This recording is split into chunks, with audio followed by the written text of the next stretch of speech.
Hi everyone! Good morning, good afternoon, good evening to all over the world. So ang ating pag-uusapan na naman ngayon is paano mag-set up ng payment method dito sa ating Google AdSense. So before po tayo mag-start mga ka-guys, ayan, so much po sa ating 3,090 subscribers. Ayan, maraming salamat po sa inyong walang sawang pagsuporta, sa inyong pag-subscribe ng aking channel.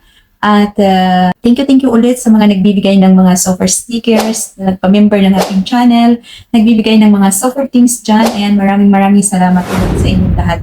So, proceed po tayo.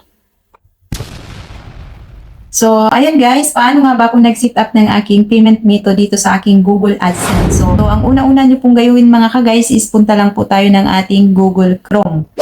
So, ayan, kung wala pa po kayong Google Chrome, ayan, mag-sign in lang po kayo sa inyong cellphone at gawin yung desktop site guys ha. Pagkatapos yan mga ka-guys, so i-search nyo lang po yung www.google AdSense. Yan, mapupunta na po tayo sa ating Google AdSense. Yan po ang ating Google AdSense. So, getting your site ready to show ads.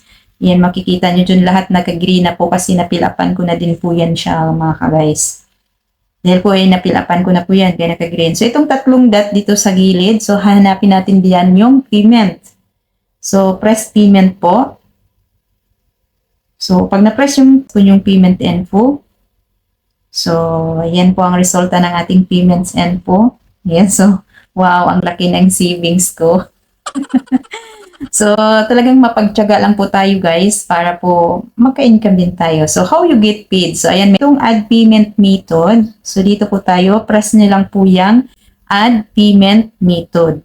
So, ayan, mag-add na po tayo ng payment method sa ating Google AdSense.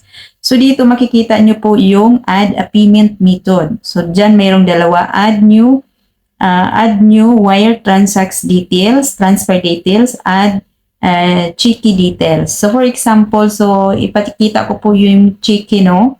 So, add new cheeky details. For example, pindutin nyo po yung add cheeky. So, ito po ang resulta, lalabas. Ayan, makikita nyo po lahat dyan kasi, kung gusto nyo po yung i-save, pindutin lang po yung save.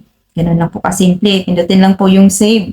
So, dahil po ayaw ko ng cheeky mga ka-guys, so, kailangan ko po dito ako sa may bank dyan sa wire po kasi mas maganda kapag bangko ang ating gamit, at least automatic na mapupunta na sa ating bangko. So dito po tayo sa add new wire transfer details. Ayan, pindutin nyo po yan.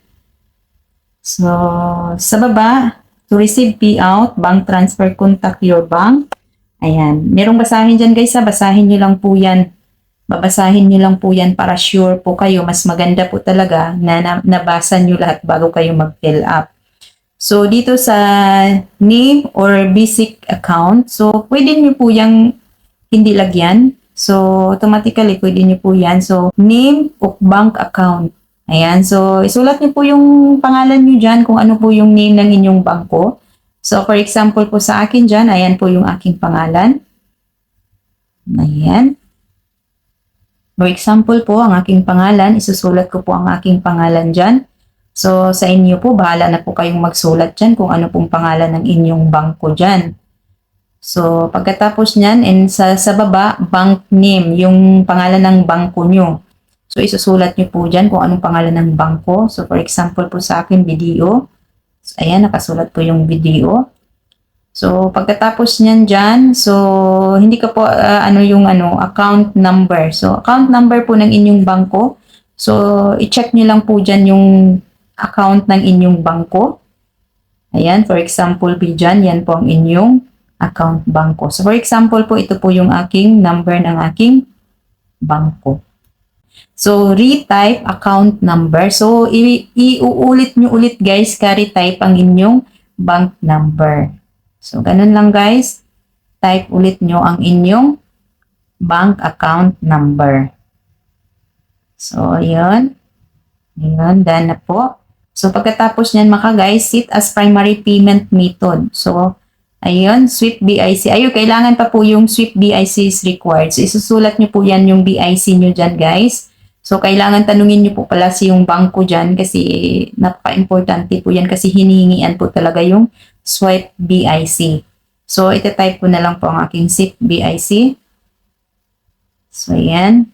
So, pag okay na guys, pag ready na, pag once na na-type nyo na dyan, so makikita nyo dyan sa pinakababa. Pero muna guys, i-check nyo muna ha, lahat ulitin nyo muna yung payments, i-check nyo muna kung tama ulit bago kayo mag-save. Ayan. Check muna natin. Bank name, set BIC, account number, pay type number, set as primary payment, check nyo. Tapos itong save, press nyo lang po yung save. Ayun, ganun lang po kadali mag-add ng payment dito sa ating Google AdSense.